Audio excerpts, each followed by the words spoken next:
네, 지금은 어떤 투자 전략을 우리는 세워야 할지 이분과 함께 이야기 나눠보도록 하겠습니다.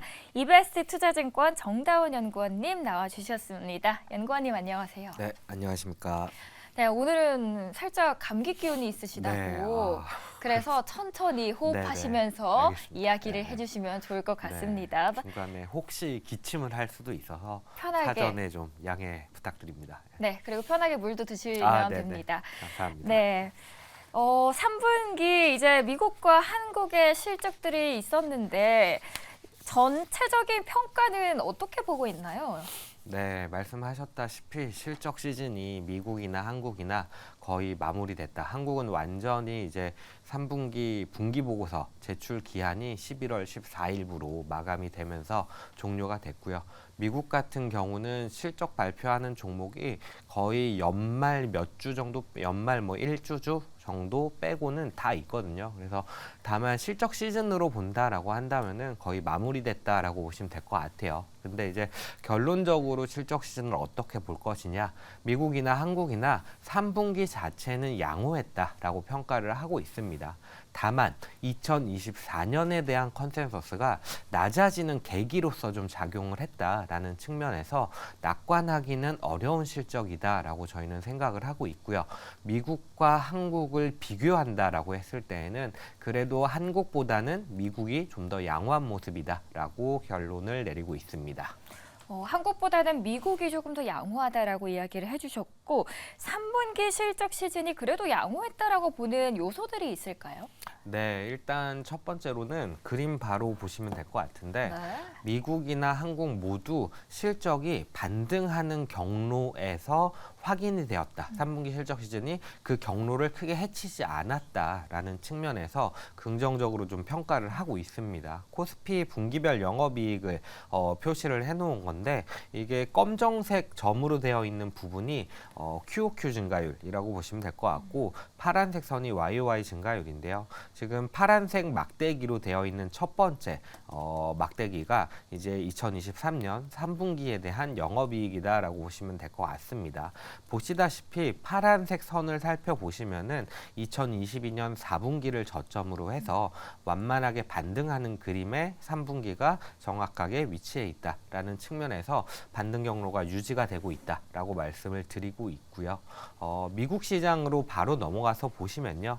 미국 역시도 이게 2021년 2분기에 증가율이 워낙 좀 기저효과 때문에 높게 산정이 되다 보니까 조금 잘 안 보이는 부분은 있습니다만 23년 2분기 이후 23년 3분기에 증가율 자체가 한번 팍 튀는 모습이 나타났고 완만하게 이러한 상승세가 이어진다라는 측면에서 바라봐 주시면 좋을 것 같습니다. 근데 미국이나 한국이나 동일하게 나타나는 부분이 YOY 증가율보다 QOQ 증가율이 더 높게 나타나고 있어요. 이게 실적이 턴어라운드 할 때 일반적으로 나타나는 패턴이거든요. 그래서 실적 시즌이 턴어라운드 반등 경로를 유지한다라는 측면에서 저희는 그래도 양호했다라고 평가하고 있습니다.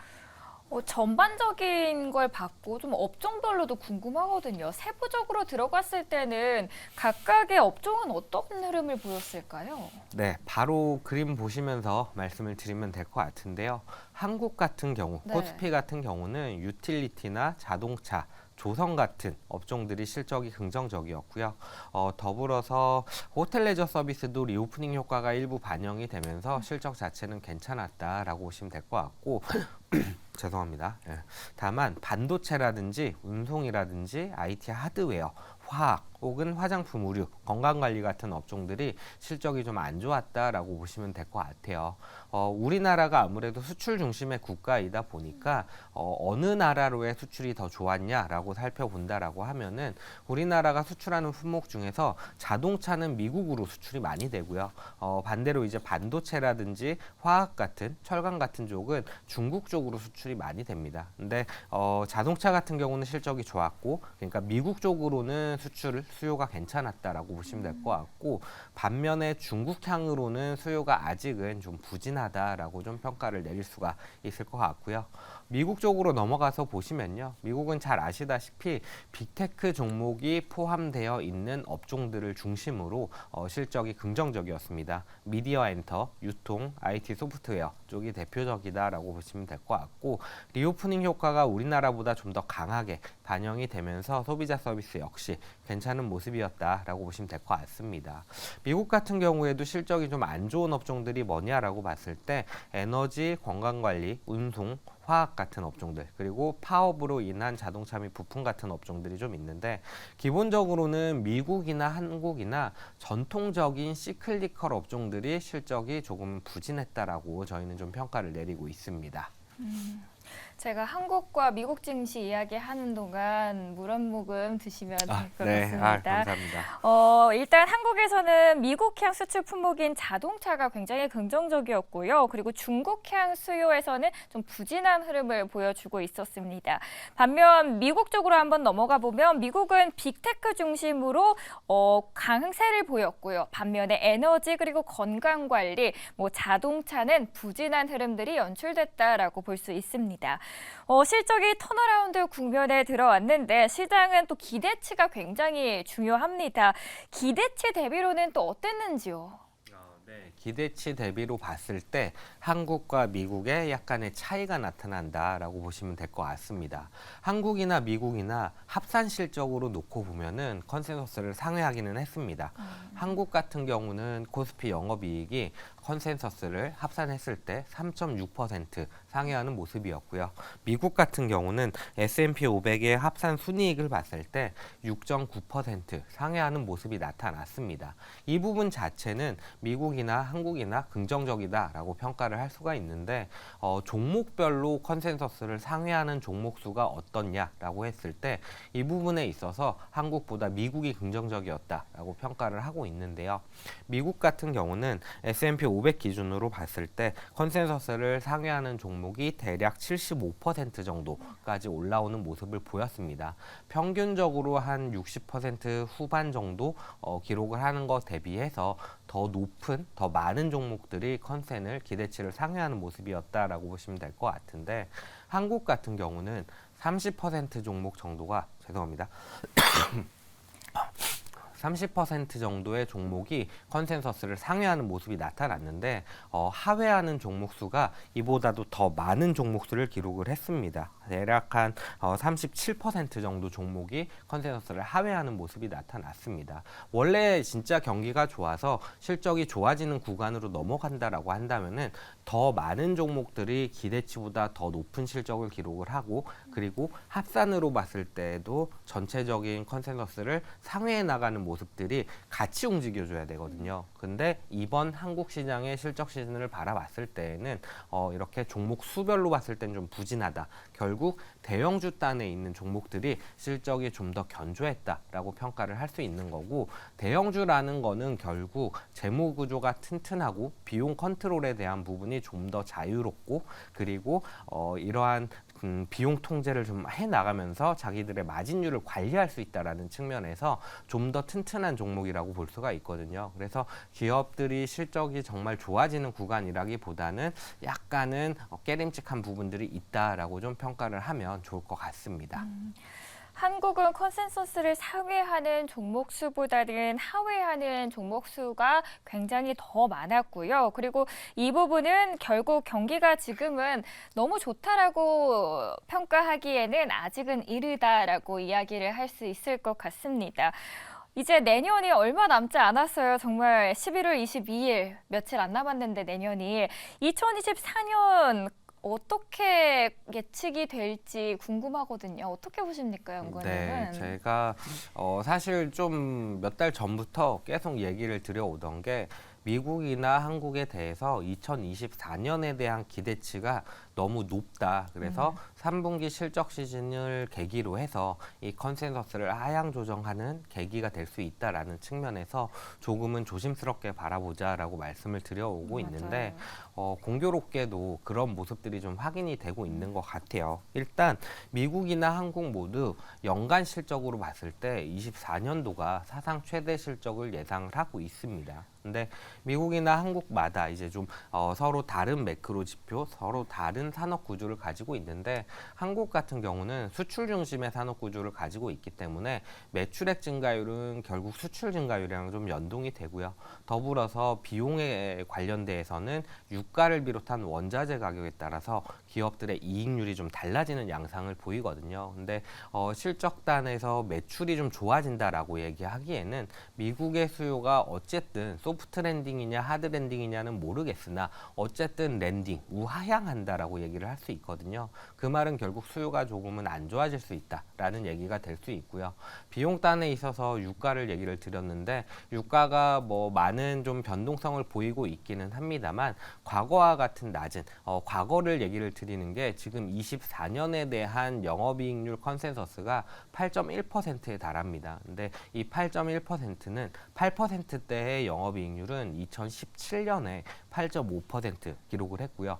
2018년에 8.1% 그리고 2021년에 8.1%를 기록을 해서 거의 사상 최대 정도의 이익률을 기록을 할 거다라는 건데 그때와 비교했을 때 유가 레벨이 지금은 녹록치 않다라는 측면에서 저희는 이러한 수출 증가율과 마진율에 대해서 가시성이 좀 낮지 않나 좀 과대평가돼 있지 않나라고 좀 생각을 하고 있습니다.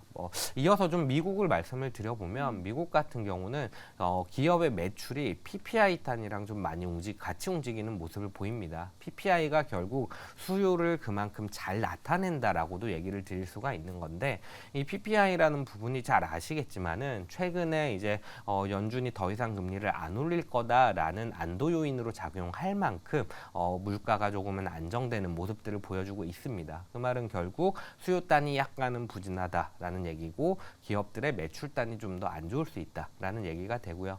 더불어서 기업의 이익률을 봤을 때는 세전이익률과 저는 이제 가동률을 같이 좀 보는데 가동률 단위 80% 정도를 유지해야 지금 컨센서스가 예상을 하고 있는 세전이익률을 달성을 할 수 있다라는 측면에서 저희는 조금 기대하기보다는 조금은 우려 섞인 시선으로 실적에 대해서 2024년을 바라보고 있다라고 보시면 될 것 같습니다. 모두가 이 산타랠리를 기대하고 있을 때 그리고 내년에 더 좋아질 거다라고 이야기해 주실 때 연구원님께서는 그래도 돌다리는 조금 더 두들겨보고 건너는 게 더 좋을 것이다라고 이야기를 해주셨습니다. 그럼 2024년을 조금은 더 보수적으로 보는 요소들이 있으실 것 같은데 가장 큰 이유는 뭡니까? 가장 큰 이유는 결국 수요가 안 좋을 것 같다라는 부분입니다. 저도 이제 연간 전망이나 반기 전망을 쓸 때 항상 고민하는 부분이 기업 이익을 저는 주로 바라보다 보니까 결국 매출을 P 곱하기 Q라고 했을 때 높은 P를 받아줄 수 있는 수요 환경이냐, 많은 Q를 받아줄 수 있는 환경이냐라는 부분이 사실은 가장 항상 좀 고민하는 그런 부분이거든요. 그만큼 그 부분이 중요한데 이 부분이 앞에서도 언뜻 얘기를 드렸다시피 미국이나 중국이나 그다지 녹록해 보이지는 않는다라고 좀 생각을 하고 있어요. 물론 좀 설왕설래 뷰가 엇갈리고 있는 것 같기는 한데 저희는 중국 같은 경우에는 여전히 자금을 투입하는 부분들이 이러한 부동산 문제에 끌어 들어가다 보니까 성장으로 이어지지 못한다라고 생각을 하고 있고 앞에서도 말씀드렸다시피 미국은 어쨌든 랜딩이라는 측면에서는 수요가 23년보다는 좋기 어렵다라고 평가를 하고 있기 때문에 조금 보수적으로 바라보자라고 말씀을 드리고 있습니다. 그럼 이런 시장에서는 어떻게 우리가 대응 전략을 짜고 투자를 배분할지도 고민을 해봐야 될 시점 같습니다. 연구원님께서는 그럼 우리 투자자분들께서는 어떤 전략을 세우는 게 가장 적절하다고 보십니까? 사실 저도 연말 산타랠리 가능성이 낮다라고 생각을 했었어요. 네, 근데 맞아요. 이렇게까지 지수가 올라왔다라고 하면은 어느 정도는 산타랠리가 나타나고 있다라고 좀 받아들여야 될 것 같기는 해요. 다만 지금의 상승이라는 부분이 정말 긍정적인 부분들 때문에 마음 편하게 주가가 올라가는 환경이냐라고 했을 때 저희는 그렇지는 않다라고 생각을 하고 있어요. 지금 당장의 시장 강세라는 부분은 미국에서도 이제 죄송합니다. AAII라는 기관에서 개인 투자자들에 대한 설문을 받는 게 있는데 이게 가파르게 반등을 하면서 개인 투자자들이 자금을 투입해서 주식 시장이 좀 올라오는 게 아닌가라고 추정을 할 수는 있는데 사실 매크로 지표를 봤을 때 미국에 대한 많은 데이터들을 보셨겠지만 고용에 대한 부분도 약간은 둔화되고 있고 더불어서 소비자 신용에 대한 부분도 연체율이 가파르게 올라오고 있다라는 부분들 이렇게 좀 높아진 금리나 비용단에 대한 부분이 이제야 좀 실물 경기에 영향을 미치고 있다라는 측면에서 지금의 상승이 마음 편한 상승은 아니다. 연말까지 상승이 이어진다면 연초가 됐을 때는 조금은 조심하자. 그리고 지금 상황에서 주식 시장을 따라갔을 때 그 업사이드라는 부분이 크게 남아있지는 않아 보인다라고 저희는 좀 생각을 하고 있습니다. 지금 오히려 산타랠리처럼 느껴지는 이 시장이 내년을 더 하방 압력을 줄 수 있는 네, 요소들이 맞습니다. 될 수 네네. 있다라고 이야기를 해주시고 있어요. 지금 AI 붐도 굉장합니다. 엔비디아 실적도 발표가 됐고, 그럼 AI가 다시 한번 이 시장을 좀 이끌어주고 수요 또한 다시 넣어줄 수 있는 요소가 될 수도 있다라는 시각들도 있거든요. 연구원님께서는 네. 이 AI에 대한 시각은 어떠신지요?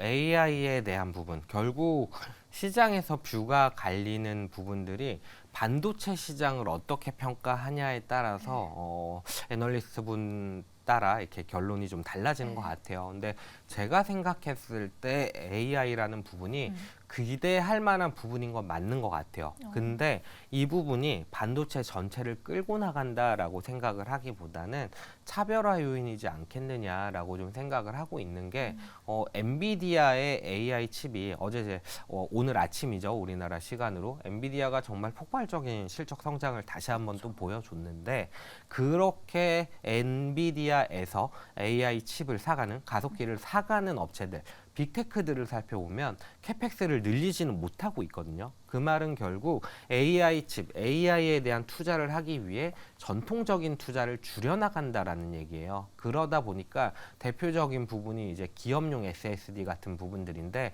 이런 부분들은 수요가 상당히 좀 부진할 걸로 예상이 되고 있어서 저는 약간의 차별화 요인이다라고 생각을 하고 있고 관전 포인트로 볼 만한 부분은 결국 AI를 통해서 새로운 수요를 만들어낼 수 있느냐, 수익화가 얼마나 성공적일 것이냐라는 부분일 텐데 마이크로소프트가 이제 스토어를 만드는 부분들 이런 부분들이 얼마나 성과를 나타내는지가 사실은 저는 관건이 되지 않을까라고 생각을 하고 있습니다. MS가 어떤 스토어를 말씀하시는 거예요? 챗GPT를 통해서 네. 우리가 핸드폰을 보면은 구글 같은 경우에는 구글 플레이 마켓이죠. 거기에서 혹은 애플 같은 경우는 앱스토어가 있잖아요. 그런 식으로 앱이나 이런 것들을 마켓에 올리면 그것들을 유료로 고객들에게 제공을 한다든지 할 때 그러한 수수료를 챙길 수 있게 마이크로소프트 같은 경우에는 챗봇 같은 것들을 이런 식으로 좀 활용을 할 수 있게 이러한 에코라고 해야 돼. 그 환경 자체를 좀 구축하려는 모습들이 보여주고 있거든요. 그래서 이 부분이 성과를 얼마나 낼 수 있느냐가 저는 관건이다라고 생각을 하고 있습니다. AI에 대해서 그럼 전통적인 투자는 좀 줄어들고 그래서 차별화된 전략이 필요할 것이다라고 하셨는데 그럼 AI에 관심 있으신 분들께서는 어떻게 차별화된 전략을 좀 세우는 게 좋을까요? 저는 사실 가장 좋아 보이는 종목은 네. 앞에서도 이제 마이크로소프트 얘기가 나왔는데 그렇죠. 마이크로소프트가 좋아 보이기는 해요. 3분기 실적 기준으로 그림표 잠깐만 보여드리면 좋을 것 같은데 네. 저희가 이제 실적 시즌마다 실적 발표가 종료가 되면 발표된 실적과 밸류에이션 그리고 여러 가지 지표들을 통해서 좋은 종목들을 선별하는 그런 작업들을 좀 하고 있거든요. 그렇게 봤을 때 마이크로소프트가 이번에 좀 첫 번째 시가총액 상위 순으로 정리를 하다 보니까 첫 번째에 위치하고 있다라고 보시면 될 것 같아요. 그래서 정량적으로도 이렇게 좋은 모습을 보이고 있는 상황이고 정성적으로도 말씀드렸다시피 AI를 통한 수익화에 대해서 가장 좀 다가서 있는 종목으로서 저희는 선호하고 있고 사실 마이크로소프트 같은 경우에는 방어적인 성향이 있는 종목입니다. 그러다 보니까 저희 같이 시장에 대해서 약간은 보수적으로 접근을 한다라고 할지라도 충분히 좀 긍정적으로 바라볼 수 있는 종목이 아닐까라고 생각을 하고 있습니다. 네, MS 또한 이야기를 해주셨고요. 또 표 함께 참고를 해보시면 좋을 것 같습니다. 의사록 이야기도 저희가 한번 해보면 좋을 것 같아서 새벽에 의사록이 나왔는데 파월이 그래도 인플레이션 아직 잡히지는 않았다라고 이야기는 했지만 그래도 이제 인상은 더 이상 없을 것이다 시작은 인지를 하는 것 같아요. 어떻게 보셨습니까? 네, 저 역시도 그렇게 좀 생각을 했고 시장 역시도 큰 이슈로 받아들이지는 않는 것 같아요. 그러다 보니까 의사록이 발표가 됐을 때 시장의 변동성이 크게 나타나진 않았던 것 같고 최종 금리에 도달할 것이다라고 얘기했던 부분들, 좀 예상하고 있는 부분들이 지금으로만 봐서는 그 경로대로 좀 가고 있다라고 보시면 될 것 같은데 다만 한 가지 좀 달라질 수 있는 부분이 뭐냐라고 했을 때에는 지금 시점에는 연준이 금리 인하 시기에 대해서 시장에서 조금은 빠른 시기로 예상을 하고 있는데 이 부분이 경제지표 데이터라든지 혹은 인플레이션에 대한 부분들에 따라서 약간은 뒤로 이연될 수 있는 우려가 아직은 좀 있어 보인다라고 생각을 하고 있고 특히나 예전에 파월이 연준이 기준금리에 대해서 아직은 올리지 않겠다라는 얘기를 하면서 얘기했던 게 AIT 라는 부분이 있거든요. 그러니까 인플레이션을 2%를 타겟으로 하는데 평균 인플레이션 타겟을 하겠다라는 거거든요. 이게 일반적으로 한 3년 정도의 인플레이션을 얘기를 한다라고 좀 시장에서는 얘기가 나오고 있어요. 근데 그렇게 바라본다라고 한다면은 사실 내년 연말이 가더라도 인플레이션이라는 부분이 타겟이라는 목표치라는 2%가 되기는 조금 어려워 보인다라고 좀 보여지고 있는데 다만 그럼에도 불구하고 저희는 2분기 후반 내지는 3분기 초반 정도에 연준에서 그 기준금리 인하에 대한 기대감이 조금은 나타날 거다라고 생각을 하고 있는데 그 근거는 이제 미국의 성장률을 바라봤을 때 과거에도 대략 한 3개 분기 정도 컨센서스 그러니까 GDP 성장률이 기준금리보다 하회하는 시기가 있으면은 연준에서 성장에 대한 고민을 하면서 금리를 25bp씩 좀 내려주는